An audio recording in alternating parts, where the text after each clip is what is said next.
Hello friend, myself Ravi Goswami. I am OT technician. Welcome back to my YouTube channel. आज का जो भाई topic रहने वाला है आईएसडीसी डिसऑर्डर है, जिसका नाम है भाई कंजक्टिवाइटिस। ठीक है भाई, इसके बारे में पढ़ लेते हैं।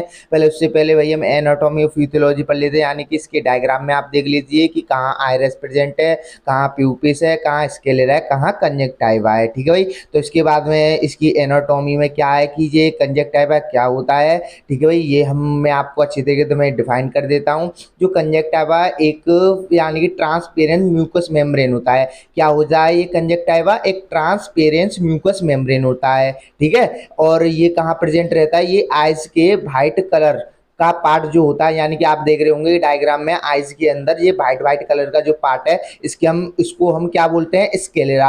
और ये क्या करता है, मतलब स्केलेरा के फ्रंट साइड में, यानी कि फ्रंट जो पार्ट होता है उसकी जो लेयर होती है उसे हम स्केलेरा हम बोलते हैं। ठीक है भाई, तो स्केलेरा की ये क्या है कि स्केलेरा की क्या करती है? कवरिंग और प्रोटेक्ट करती है, यानी कि वाइट वाइट कलर की क्या है हमारी?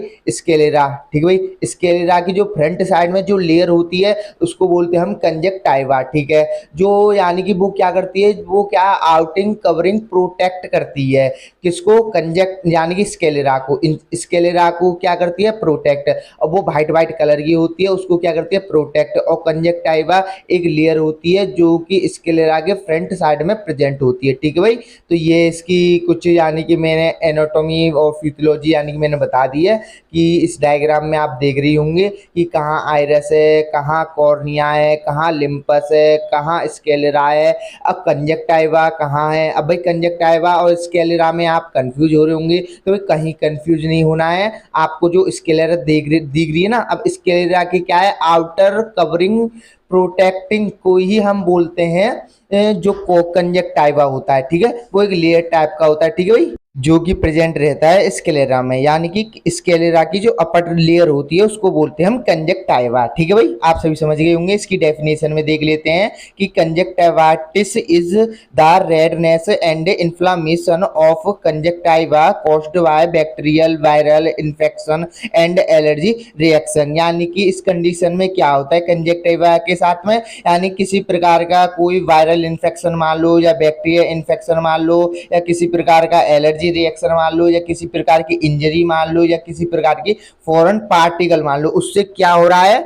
जो स्केलेरा के आउटर कवरिंग प्रोटेक्ट होती है, जिसको हम कंजक्टिवा बोलते हैं, जो कि लेयर हम बोलते हैं उसको, यानी कि स्केलेरा के जो अपर साइड में लेयर होती है उसको हम क्या बोलते हैं? कंजक्टिवा। ठीक है, जो कि स्केलेरा के फ्रंट पार्ट में जो प्रेजेंट रहती है उसको बोलते हैं कंजक्टिवा। अगर उस जगह पर उस लेयर में, आउटिंग कवरिंग लेयर में किसी फॉरेन पार्टिकल या किसी ऑब्स्ट्रक्शन यानी कि किसी प्रकार की इंजरी से क्या अगर रेडनेस इन्फेक्शन कॉज्ड हो जाए, तो उस जगह क्या होगा भाई? ऑब्वियसली इन्फ्लामेशन डेवलपमेंट होगा। तो जिसकी वजह से भाई कुछ सिम्टम दिखते हैं जो कि मोस्ट कॉमन रहते हैं। जहां इन्फेक्शन कॉज्ड होता है वहां इन्फ्लामेशन होता है, और ये कुछ सिम्टम दिखेंगे आपको: सोइलिंग, रेडनेस और सीवियर पेन। ठीक है, तो सेम कंडीशन भाई इसके साथ में है। जो इसकी लेयर भाई देखो, इसमें मैं बता दूं कि ऐसा नहीं होता भाई कंजक्टिवाइटिस हो गया तो आपको विजन लॉस हो गया, तो ऐसा कुछ नहीं होगा इस कंडीशन में। बस और सिर्फ आंख क्या होगी? जो आइज होती है आपकी, रेडनेस होगी। ठीक है, और यानी कि पेन होगा और बर्निंग सेंसरेशन होगा, और इसमें कुछ नहीं होगा कि ये नहीं भाई विजन वगैरह लॉस, कुछ नहीं होगा इसमें। ठीक है, ये क्या है? ये एक आईएसडीसी डिसऑर्डर है जिसमें किसी भी यानी कि फॉरेन पार्टिकल या इंजरी से क्या डैमेज हो रहा है? कंजक्टिवा। अब भाई कंजक्टिवा कहाँ प्रेजेंट रहती है? वो जो स्केलेरा होती है, जो व्हाइट व्हाइट आइज के अंदर आप देख रहे इस डायग्राम में व्हाइट व्हाइट, तो उसको बोलते हैं हम स्केलेरा। अब स्केलेरा के फ्रंट पार्ट में क्या प्रेजेंट रहता है भाई? कंजक्टिवा। अब कंजक्टिवा क्या है? एक लेयर है जो कि क्या कर रहा है? स्केलेरा को प्रोटेक्ट कर रहा है, आउटिंग कवरिंग प्रोटेक्ट कर रहा है। ठीक है, किसी भी फॉरेन पार्टिकल और इंजरी से। अगर किसी भी कारण से, किसी भी कॉस्ट की वजह से, किसी भी बैक्टीरियल इन्फेक्शन, वायरल इन्फेक्शन, या कोई पैथोजन माइक्रो ऑर्गेनिज्म यानी किसी प्रकार की फॉरेन पैथोजन से क्या होगा, इंजर्ड हो जाएगा। तो क्या होगा, उधर इन्फेक्शन कॉज होगा, इन्फेक्शन की वजह से इन्फ्लामेशन डेवलपमेंट हो जाएगा, जिसकी वजह से कुछ सिम्टम दिखेंगे, यानी कि एक तो भाई सोलिंग दिखेगी, रेडनेस दिखेगी और पेन दिखेगा और बर्निंग सेंसेशन दिखेगा आइस के अंदर। ठीक है, आगे हम देख लेते हैं कंजक्टिवाइटिस के टाइप्स, यानी कि ये कितने टाइप्स के होते हैं। नंबर पहला है भाई बैक्टीरिया कंजक्टिवाइटिस, और दूसरा भाई वायरल कंजक्टिवाइटिस, और तीसरा एलर्जी कंजक्टिवाइटिस, और चारवा टॉक्सी और केमिकल कंजक्टिवाइटिस, और पांचवा भाई कंजक्टिवा और हेमोरेज, यानी किसी प्रकार की चोट से लगना, उससे कंजक्टिवा कॉस्ट हो जाता है। ठीक है भाई, तो डायग्राम सहित मैं एक्सप्लेन करूंगा ये क्या है बैक्टीरियल कंजक्टिवाइटिस, यानी कि इस कंडीशन में क्या है, ये वाइट वाइट कलर के जो आप स्केलेरा देख रहे होंगे, इसके फ्रंट पार्ट में क्या कंजक्टिवा प्रेजेंट रहता है, जिसकी जो इंजर्ड कर रहा है किसी बैक्टीरिया इन्फेक्शन, बैक्टीरिया की वजह से इंजर्ड हो रहा है। ठीक है, दूसरी में क्या है कि वायरल कंजक्टिवाइटिस है, यानी किसी वायरल इन्फेक्शन की वजह से क्या हो रहा है, जो स्केलेरा होता है जिसकी फ्रंट पार्ट में कंजक्टिवा प्रेजेंट रहता है, जो कि आउटिंग कवरिंग प्रोटेक्ट लेयर होती है, उसमें क्या इफेक्ट हो रहा है, जिसकी वजह से क्या रेडनेस आपको दिख रहा है वो सिम्टम। और ये क्या है एलर्जी कंजक्टिवाइटिस, यानी कि एलर्जी उससे को कहते हैं किसी प्रकार से, यानी कीड़ा वगैरह काट गया आंख के अंदर, तो क्या है कि जो स्केलेरा होता है जिसके फ्रंट पार्ट में क्या प्रेजेंट है, यानी कंजक्टिवा वो अफेक्टेड हो गया। ठीक है, और ये क्या है टॉक्सिक कंजक्टिवाइटिस, यानी कि किसी टॉक्सी सब्सटेंस की वजह से क्या हो गया है, स्क्लेरा के फ्रंट पार्ट में जो कंजक्टिवा जो प्रेजेंट रहता है, आउटिंग कवरिंग प्रोटेक्ट लेयर होती है, वो क्या इफेक्टिव हो गया, किसकी वजह से, टॉक्सिक कंजक्टिवा। ठीक है, टॉक्सिक कोई फॉरेन पार्ट है। ठीक है, और ये क्या है हेमोरेज कंजक्टिवाइटिस है, यानी कि किसी प्रकार की एक्सीडेंट या इंजरी, यानी कि किसी प्रकार चोट लगना, यानी कि लड़ाई फाइटिंग वगैरह से क्या होता है, जो स्क्लेरा के फ्रंट पार्ट में जो कंजक्टिवा की लेयर होती है, आउटिंग कवरिंग प्रोटेक्ट, वो डैमेज हो रही है, अफेक्टेड हो रही है। ठीक है,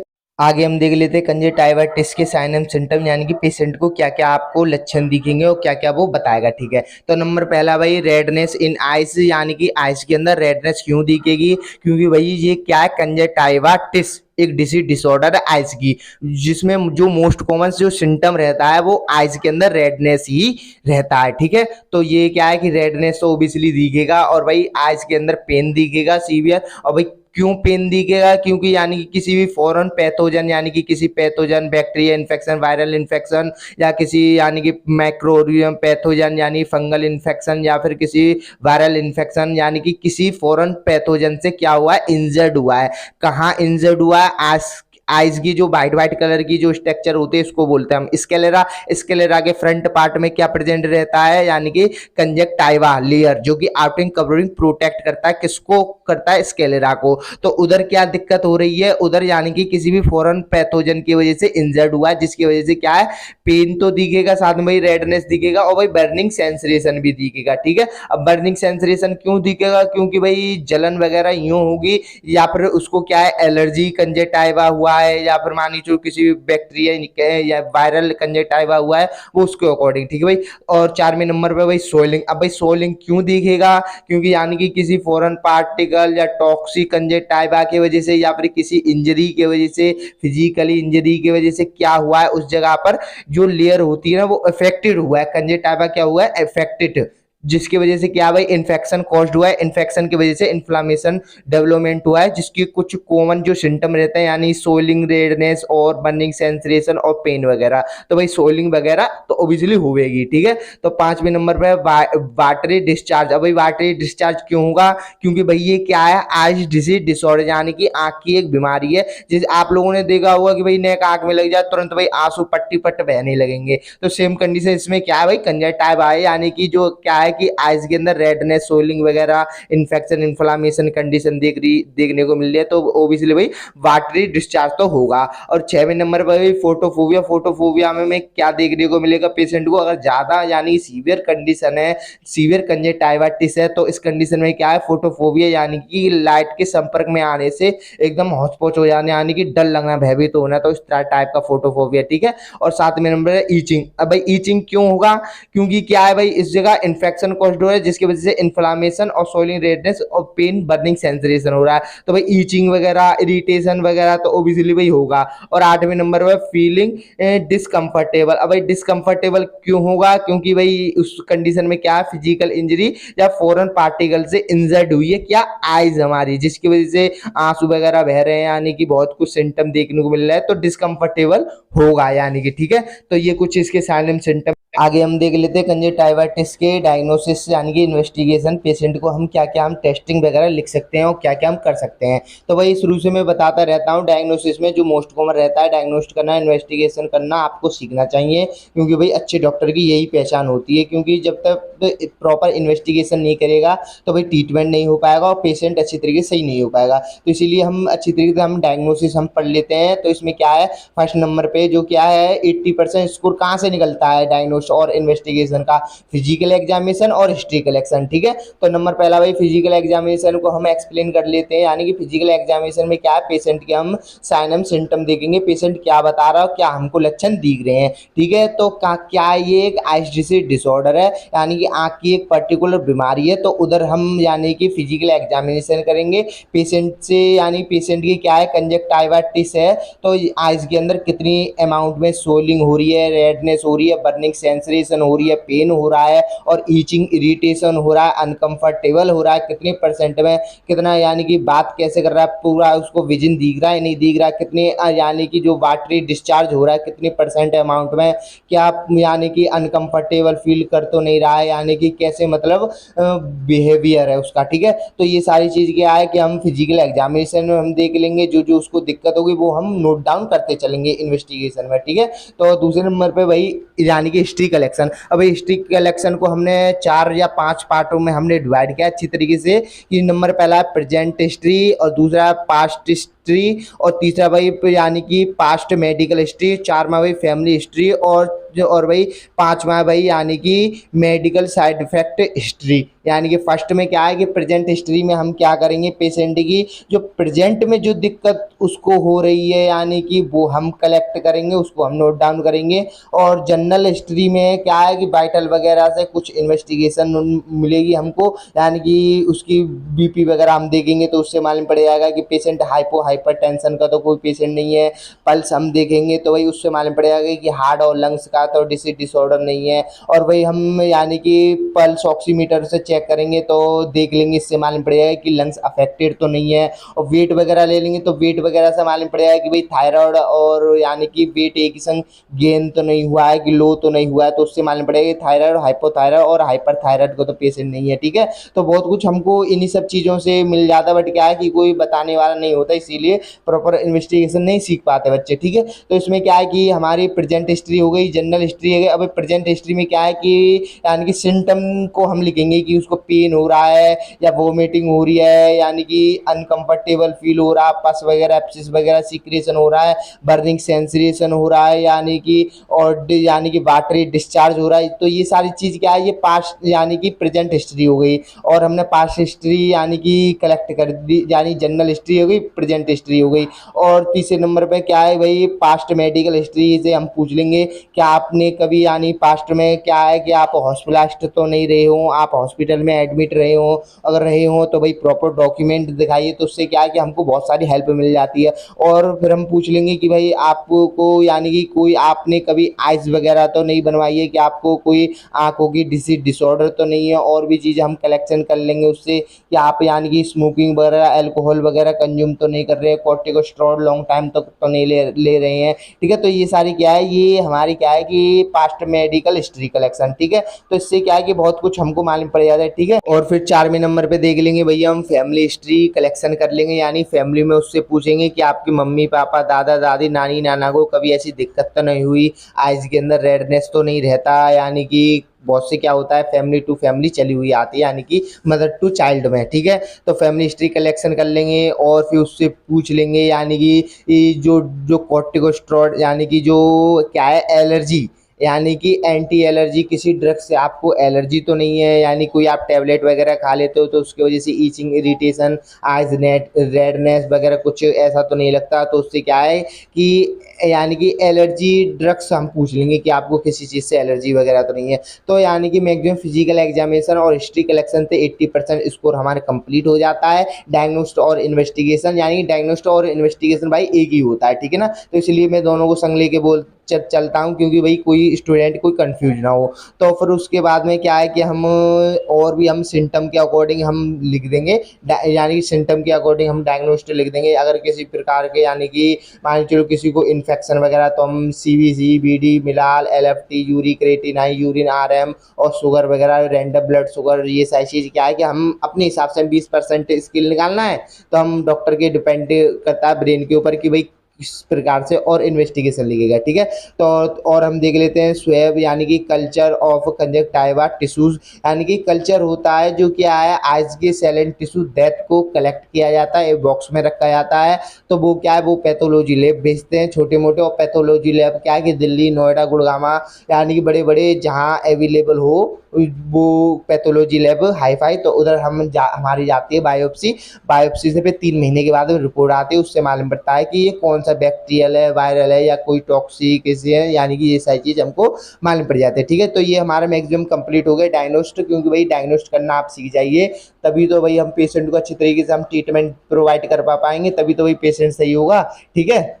आगे हम देख लेते हैं कंजक्टिवाइटिस के मेडिकल मैनेजमेंट में हम क्या क्या पेशेंट को ट्रीटमेंट प्रोवाइड करेंगे। तो नंबर पहला भाई एंटीबायोटिक। अब भाई हम एंटीबायोटिक हम क्यों देते हैं, क्योंकि ये क्या करता है antibiotic bacteria infection, viral infection को क्या करता है रिड्यूस करता है किसी फॉरेन पार्टिकल को, ठीक है। तो इसलिए हम क्या है हम एंटीबायोटिक ड्रग्स चलाएंगे। एंटीबायोटिक में जैसे कि पेशेंट के कंडीशन के ऊपर है कि हम पिप्रासिलिन इंजेक्शन या टैबलेट फॉर्म में चला दें, या फिर सेफ्ट्रॉक्सोन, या फिर मोनोसेफ टैबलेट फॉर्म में या इंजेक्शन फॉर्म में, ठीक है, या फिर इन्फ्यूजन थेरेपी या फिर ओरल थेरेपी, दो ही चलते हैं, ठीक है। तो वायरल यानी कि एंटीवायरल ड्रग हम चला देंगे, एंटीवायरल ड्रग, ठीक है। और एंटी हिस्टामिन, अब भाई एंटी हिस्टामिन को हम क्या बोलते हैं एंटी एलर्जी ड्रग्स भी हम बोलते हैं, जो कि एविल और यानी कि जो क्या है इंजेक्शन और टैबलेट फॉर्म में अवेलेबल है। एलर्जी को हम क्यों चलाते हैं, क्योंकि वही क्या है एक टाइप्स में भी ये है कि एलर्जी कंजक्टिवा यानी कि किसी प्रकार की एलर्जी से तो नहीं हुआ भाई, ये तो पता है कि बैक्टीरिया, वायरल और पैथोजन यानी किसी फॉरेन पार्टिकल, बट क्या है कि एलर्जी यानी कीड़ा वगैरह काट गया हो किसी चीज़ से एलर्जी होना, तो उसको बोलते हैं हम एलर्जी। तो एंटी हम हिस्टामिन हम चलाते हैं, और एंटी हिस्टामिन को ही हम बोलते हैं एंटी एलर्जी ड्रग्स, ठीक है, जिसका जो कि सबसे ज़्यादा मेडिकल स्टोर पे एविल नाम से इंजेक्शन फॉर्म में और टैबलेट फॉर्म में अवेलेबल है, ठीक है। और कोर्टिकोस्टेरॉइड को हम एंटी इन्फ्लामेटरी ड्रग्स भी हम बोलते हैं, ठीक है ना, कि ये मत कंफ्यूज हो जाना कि भाई कोर्टिकोस्टेरॉइड है और ये यानी एंटी इन्फ्लामेटरी ड्रग है, दोनों ही सेम होती है, दोनों का काम यही होता है, जो कि क्या है भाई इन्फ्लामेशन को रिड्यूस करता है यानी कि कम करता है, ठीक है, यानी कि बीटामीथासोन, इथामीथासोन, ठीक है। तो ये क्या है एंटी इन्फ्लामेटरी ड्रग्स होते हैं जो कि इन्फ्लामेशन को रिड्यूस करते हैं, ठीक है। और 5वें नंबर पे देख लेते हैं cleaning of eyes and conjunctiva, यानी कि आइज को हम प्रॉपर क्लीनिंग करेंगे, क्योंकि क्या है कि एक तो यही बैक्टीरिया, वायरल इन्फेक्शन, किसी फॉरेन पार्टिकल या फिर किसी इंजरी से क्या हो गया वो इंजर्ड हो गया, तो उसकी वजह से क्या है यानी कीचड़ वगैरह नहीं आए, उसको क्या स्टेलाइज, तो इसके लिए हम क्या है कि प्रॉपर हम आइज को क्लीन रखेंगे, जिसकी वजह से और भी बैक्टीरियल कॉस्ट ना हो यानी कि स्प्रेड ना हो इन्फेक्शन और भी जगह, ठीक है। और भी वाटर कंप्रेशन देंगे 6वें नंबर पे। क्यों देंगे भाई वाटर कंप्रेशन, क्योंकि क्या है भाई उसको आइज डिसऑर्डर है भाई, उससे क्या है कि वाटर कंप्रेशन थे तो आइज के अंदर redness, burning sensation, swelling, severe pain, उसमें क्या भाई रिलीफ मिलता है किससे वाटर कंप्रेशन थे, या फिर हॉट वाटर ले लीजिए या फिर कोल्ड वाटर ले लीजिए पेशेंट के अकॉर्डिंग, ठीक है। तो भाई हम एंटीबायोटिक के साथ में भाई हम एंटी एसिड हम चलाते हैं, जो कि क्या है एंटीबायोटिक को डाइजेशन करे, यानी मानी चलो हम यानी कि जो पेंटोप्राजोल होता है, ओमिप्राजोल होता है, रेपिप्राजोल होती है, रेसोप्राजोल होती है, तो जितने भी प्राजोल वाले होते हैं वो एंटी एसिड ड्रग्स होते हैं, जो कि हम एंटीबायोटिक के साथ में हम कंबाइंड में हम चलाते हैं, ठीक है। जिससे क्या होता है ये क्या है कि हार्ड बर्निंग सेंसरेशन, स्टोमच, ये सारी चीज़ क्या है ये सारी चीज़ ना हो, नोजिया वगैरह, घबराहट, बेचैनी, ठीक है। तो इसलिए यानी कि ये सारी चीज़ क्या है टैबलेट फॉर्म में भी अवेलेबल है, इंजेक्शन फॉर्म में भी अवेलेबल है, ये सारी चीज़ एंटी एसिड ड्रग्स, ठीक है।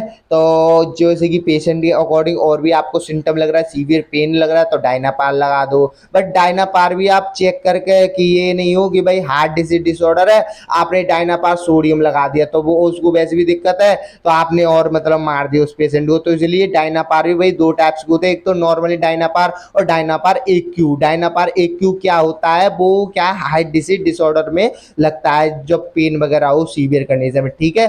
तो यानी जो कुछ भी एडवाइस अपने हिसाब से डॉक्टर नहीं बनना है, यानी किसी सीनियर से एडवाइस लेकर ही ट्रीटमेंट प्रोवाइड करवाना है पेशेंट को, ठीक है। तो और भी हम देख लेंगे फीवर वगैरह हो, बट एक और बात मैं बता देता हूँ कि फीवर वगैरह में कभी हम ड्रिप वगैरह इन्फ्यूजन थेरेपी नहीं देते। अब क्यों नहीं देते, क्योंकि भाई फीवर है, फीवर जब तक हम कम नहीं करेंगे, कम माने चलो पेशेंट है अनकंफर्टेबल है, नोजिया वगैरह हो रहा है, तो जो कुछ भी टैबलेट फॉर्म में खाएगा वो निकाल देगा। तो इसीलिए हम क्या है इन्फ्यूजन हम चढ़ाते हैं सुमोल। सुमोल एक क्या है ड्रिप आती है जिसका साल्ट है पैरासीटामोल सॉल्यूशन, जो कि बुखार को रिड्यूस करता है, कम करता है। तो इसलिए हम ज़्यादातर वही हम सब्सक्राइब करते हैं पेशेंट को फीवर उतारने के लिए, ठीक है। तो उसके बाद में हम किसी प्रकार की ड्रिप हम चढ़ा देंगे, बट क्या है पेशेंट के अकॉर्डिंग, पेशेंट की सिचुएशन देख के, ठीक है। तो थैंक यू फॉर वॉचिंग मी। अगर भाई आप लोगों को अच्छी लगती हो ऐसी वीडियो नॉलेज वाइज तो प्लीज़ भाई लाइक कीजिए, चैनल को भाई सब्सक्राइब कर लीजिए, जिससे कि भाई मुझको भी अच्छा लगे, मैं भाई और भी इस चीज़ पे भाई मेहनत करूँ, और बेल आइकन ऑन कर दीजिए जिससे कि और भी नोटिफिकेशन आप तक